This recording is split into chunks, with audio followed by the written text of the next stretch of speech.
So let's begin by creating a simple cam and follower. We'll go out here to New, Metric Part, and we'll start off by drawing a box right at the center here. I'll lock to this axis. Let's make this 100 tab 150.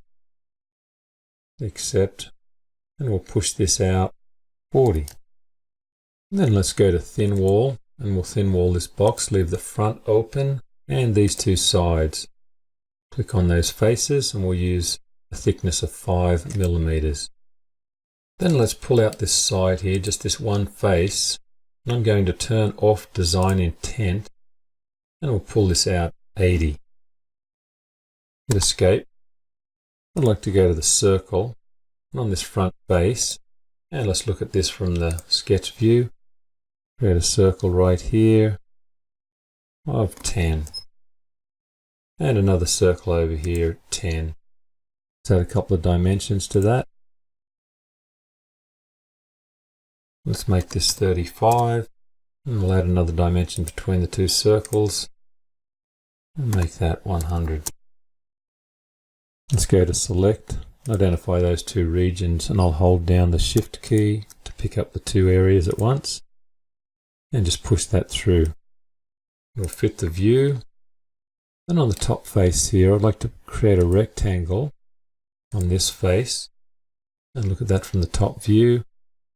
And I'd like to make that 16 tab 9. Accept. Let's extrude that face through also. Grab the region and push that through. Go out to View, Art Painter, and let's change the color to cyan. And we'll save this part as base. Now I'd like to go out here to the Application button, New, Assembly of Active Model.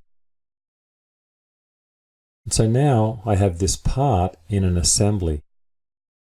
And so I'm going to save the assembly, cam and follower. And I'd like to go to Create in Place, take the defaults, green check mark, and I'll call this Circle Cam. And I'll start by going to the Borrow command, and I'll click the reference plane that I'm sketching on, this front one, and borrow that circle. Then I'd like to place another circle at the center of this circle. Let's make that 45. And I'll extrude that as 30.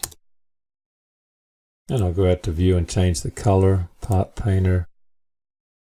Let's change that to green clear. And I'll close and return. Let's go and constrain this axial align this axis with this axis.